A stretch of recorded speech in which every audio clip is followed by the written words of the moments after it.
নমস্কার বন্ধুরা, রূপাস কিচেনে আপনাদের সকলকে স্বাগত। আজকে আমি বানাবো মালাই কুলফি।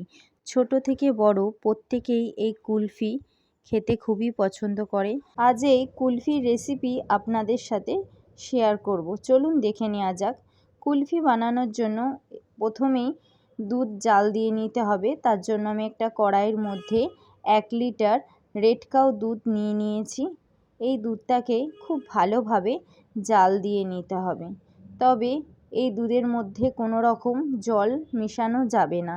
দুধটাকে খুব ভালোভাবে 10 থেকে 15 মিনিট হাই ফ্লেমে ভালো করে ফুটিয়ে জাল দিয়ে নিতে হবে। যতক্ষণে দুধটা জাল হচ্ছে, অপর দিকে একটা বাটির মধ্যে আমি বেশ কিছুটা চিনি নিয়ে ক্যারামেল বানিয়ে নেব। এখানে আমি 100 গ্রাম চিনি নিয়েছি, প্রায় 8 চামচ মতন। এখানে 100 চিনি আছে। আপনারা যতটা মিষ্টি খেতে পছন্দ করেন ততটা চিনি এখানে ইউজ করতে পারেন। এখানে আমি 1 লিটার দুধের জন্য 100 গ্রাম চিনি ব্যবহার করেছি। তো এই চিনিটাকে আমি ক্যারামেল বানিয়ে নেব। ক্যারামেল বানালে কুলফির কালারটা খুবই ভালো আসে। দেখুন এখানে প্রায় ক্যারামেলটা আমার হয়ে এসছে। এইভাবে লো ফ্লেমে ক্রমাগত নাড়তে থাকতে হবে। এখানে আমার ক্যারামেলটা একেবারে রেডি। এর মধ্যে সামান্য একটু জল দিয়ে খুব ভালোভাবে নেড়ে নিতে হবে যাতে চিনির দানা থেকে না যায়। দেখুন এখানে খুব ভালোভাবে জল দিয়ে নাড়াচাড়া করা হয়ে গেছে। এখন আমি গ্যাসটা বন্ধ করে দেবো। ক্যারামেল এখানে আমার একেবারে রেডি। আর অপর দিকে দেখুন দুধটা আমার খুব ভালোভাবে জাল দেওয়া হয়ে গেছে। এখন একটা হাতা মতন দুধ একটা বাটিতে আমি তুলে রাখবো। এটা আমি পরে ইউজ করব।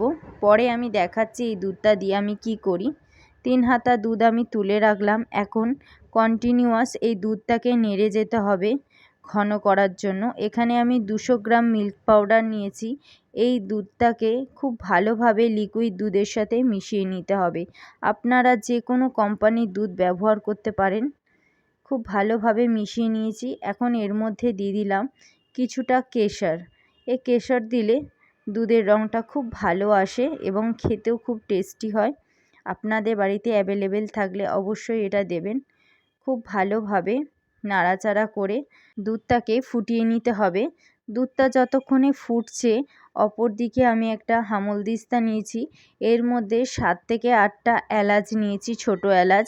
এই এলাচটাকে আমি থেতো করে এর বীজগুলোকে আমি আলাদা করে নেব। আর এলাচের যে খোলাটা আছে, এই খোলাটা আপনারা ফেলবেন না। এই খোলাটা যখন চা করবেন তার মধ্যে যদি আপনারা ব্যবহার করেন তাহলে চায়ে খুব সুন্দর একটা ফ্লেভার আসে। এই এলাচ থেকে সমস্ত দানা বার করে নিয়েছি। এখন খুব ভালোভাবে মিহি করে দেখুন গুঁড়ো করে নিয়েছি। এই গুঁড়োটা আমি দুধের মধ্যে ব্যবহার করব যাতে একটা সুন্দর ফ্লেভার আসে। দিয়ে ভালো করে আবার নাড়াচাড়া করে বেশ কিছুক্ষণ ধরে ফুটিয়ে নিতে হবে। দেখুন আমার দুধটা বেশ ভালো ঘন হয়ে এসছে। এখন আমি যে ক্যারামেলটা করে রেখেছিলাম সেই ক্যারামেলটা এখানে আমি দিয়ে দেবো। এই ক্যারামেলটা দিয়ে আবারও খুব ভালোভাবে নাড়াচাড়া করে নিতে হবে। প্রায় এখানে আমি 10 মিনিট ধরে খুব ভালোভাবে ফুটিয়ে নিয়েছি ক্যারামেলটা দেওয়ার পর। এই সময় গ্যাসের ফ্লেম মিডিয়াম রাখবেন এবং অনবরত নাড়তে থাকবেন, নাহলে সাইডগুলো দুধের সর পড়ে পুড়ে যেতে পারে। খুব ভালোভাবে নাড়াচাড়া করে নিয়েছি। এখন যে দুধটা তুলে রেখেছিলাম সেই দুধের মধ্যে আমি মিশিয়ে দেবো কর্নফ্লাওয়ার। এর মধ্যে থেকে 3 চামচ কর্নফ্লাওয়ার আমি এই লিকুইড দুধের মধ্যে খুব ভালোভাবে মিশিয়ে নেব। দেখুন দুধটার সাথে খুব ভালোভাবে মিশিয়ে নিতে হবে। মিশানো হয়ে গেছে। এখন আমি কর্নফ্লাওয়ার গোলা দুধটা এই দুধের মধ্যে দিয়ে খুব ভালোভাবে নাড়াচাড়া করে নিতে হবে। দিয়ে খুব ভালোভাবে নাড়াচাড়া করে এখানে আমি কিছু ড্রাই ফ্রুট দিয়ে দিয়েছি। এখানে আমি কাজু, পেস্তা আর আমন্ড ব্যবহার করেছি, এটাকে আমি দিয়ে দিলাম। এখানে কিশমিশ ব্যবহার করবেন না, তাহলে দুধ কেটে যেতে পারে। দিয়ে খুব ভালোভাবে নাড়াচাড়া করে ফুটিয়ে নিতে হবে। আমার দুধটা খুব ভালো ঘন হয়ে গেছে আর সর পড়তেও শুরু হয়েছে। দিয়ে আরও 2 মিনিট মতন ফুটিয়ে এখন আমি দুধটাকে নামিয়ে নেবো। এখানে আমার দুধ একেবারে রেডি। ঠিক এরকম ক্ষীর হয়ে যাবে, এরম পর্যায়ে দুধটাকে নামিয়ে নিতে হবে। এখন আমি দুধটা নামিয়ে ঠান্ডা করে নেব। দুধটা দেখুন আমার ঠান্ডা হয়ে গেছে আর খুব ভালো একটা সর পড়েছে। ঠিক এরকম পর্যায়ে আপনাদের দুধটা জাল দিয়ে নিতে হবে। দুধটা আমার এখানে ঠান্ডা হয়ে গেছে।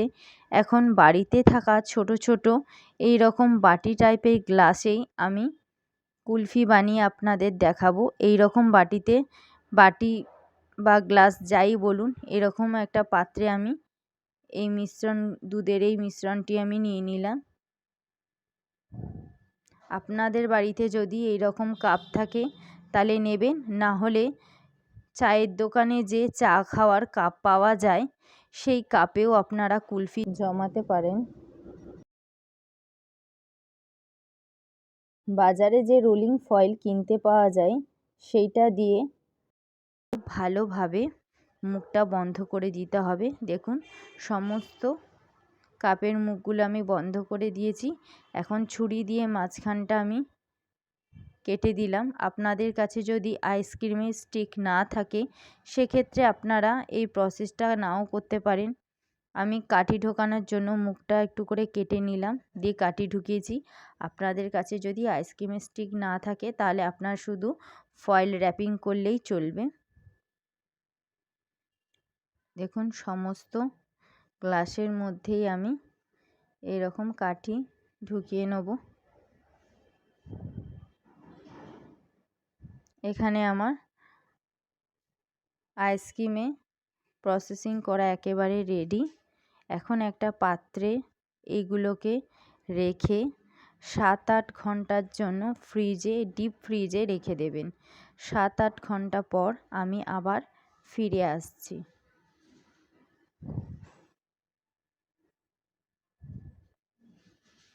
7-8 ঘন্টা পর আমি ফিরে এসেছি। এখানে আমার আইসক্রিম একেবারে রেডি। এখান থেকে আমি দুটো আপনাদের খুলে দেখাচ্ছি।